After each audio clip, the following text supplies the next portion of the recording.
Hello everybody, my name is Starrapter and welcome to the channel. Today will be a day long remembered by DC fans everywhere and comic book fans in general because today we have the official launch of the DCU, which is basically the DC universe, analogous to sort of the MCU in that way, right? This is headed by James Gunn and Peter Safran, and we are starting or kind of wiping the slate clean of the last decade or so of DC movies and television. For the most part, I will get into that, and starting fresh here with Creature Commandos. This is the animated series that is officially kicking this thing off.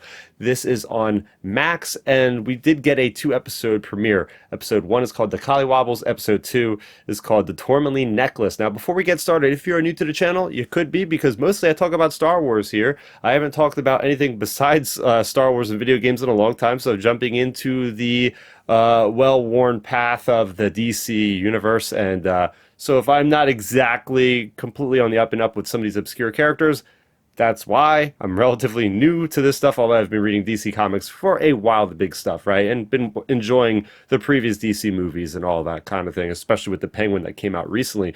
So getting into it, the Creature Commandos. These guys are sort of like what James Gunn did with the Guardians of the Galaxy, right? He rips this obscure team from the comics, makes them front face here, and we have a big cast of actors that are responsible for voicing these characters. We have the Bride, voiced by Indira Varma, Game of Thrones alum. We have Alan Tudyk from Star Wars and many other things like Firefly, voicing Dr. Phosphorus. We also have Sean Gunn, the brother of James Gunn, voicing not only one but two characters in G.I. Robot, as well as Weasel, which we've seen in Suicide Squad. We also have Frank Grillo, voicing Rick Flag Sr., plus Zoe Chow as Nina Mazursky, and we have David Harbour as Frankenstein. And there's a lot of other cameos that will be appearing. I believe it's a 7-episode series.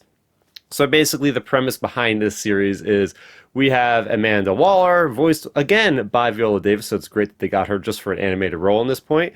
And she is basically saying, okay, we can't use regular humans to do this protection job of this princess of this Eastern European nation, but no one said that we can't use monsters because they've had these different kind of monsters, and she calls it Task Force M, and that is where basically Rick Flag Sr., similar to his son, has to basically keep these guys on task, these guys and women on task, and if they disobey, he's got that electrical charge remote that will stun them and whatnot. So it's about these ragtag group of monsters working together to try to protect this special political figure from Cersei, who is apparently a villain for Wonder Woman in the comics and the lore of DC, and she has this kind of homegrown bunch of dudes that are kind of similar to certain factions in today's planet. These guys that are going around ultra nationalist, and it's up to the Creature Commandos to protect the princess of this nation from Cersei and her crazy followers. So that's really the premise of this story. Getting into the things I liked about this series so far based on these 2 episodes is the animation. I really like the animation. It really pops, very colorful.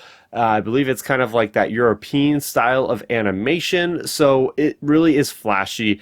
It really gets the job done. And the setting is in Eastern Europe. I love that because we get this awesome soundtrack of, I'm not sure what language they are, but I will just keep it with Eastern European there. We don't really get to see a lot of that in today's realm of animation, so it was cool shining a light on that.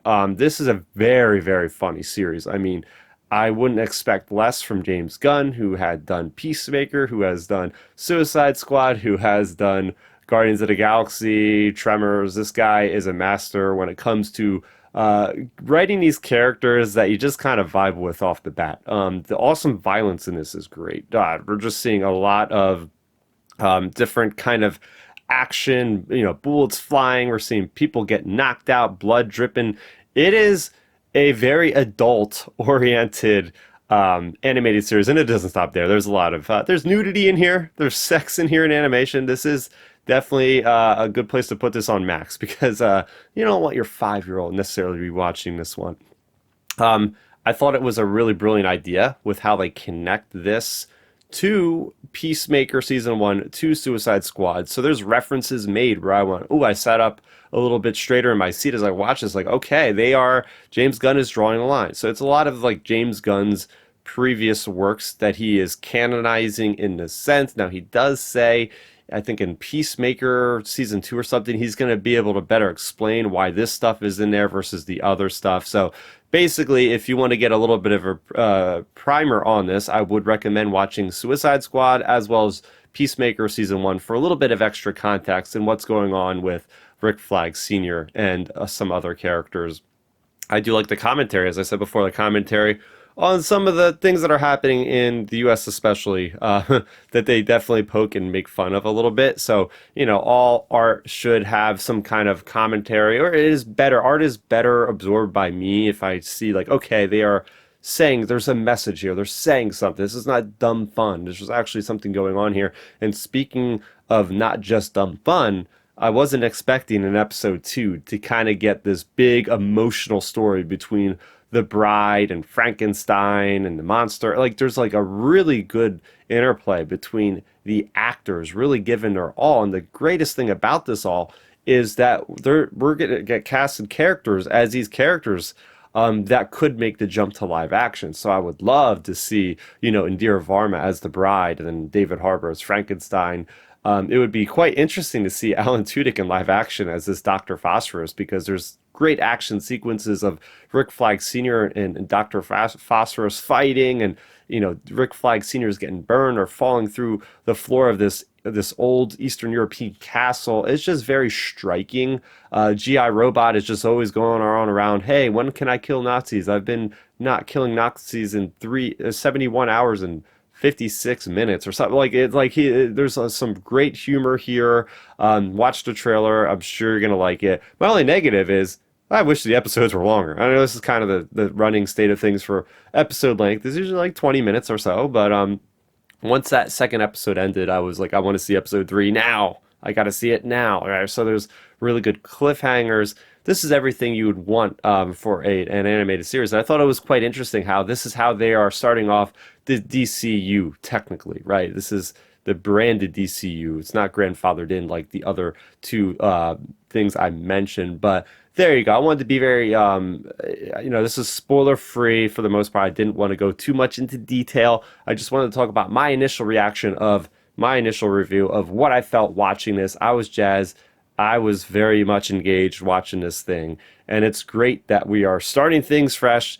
I really do hope that DCU under James Gunn and Peter Safran does make a dent in the zeitgeist, right? I hope we get to see a lot more stuff spawn off that. We have Superman Legacy, I believe it is, coming out in July. Then we have Peacemaker Season 2. We also have the Lanterns series in production for Max. We also have a Supergirl movie.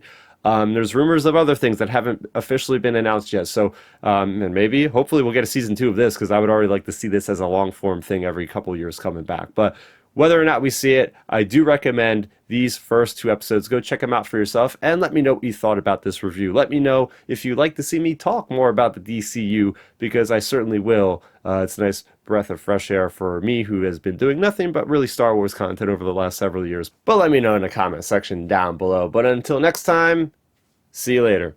Thanks for checking out the video. Please hit that thumbs up symbol. It helps me know that I'm making content that you guys enjoy. And if you enjoyed this video, I also include 2 videos down below you guys should check out. And please consider subscribing to this channel. It helps support me, and it notifies you guys of when I get new videos up on the channel. You can also contact me on Twitter, Facebook, and Instagram at Starrapter.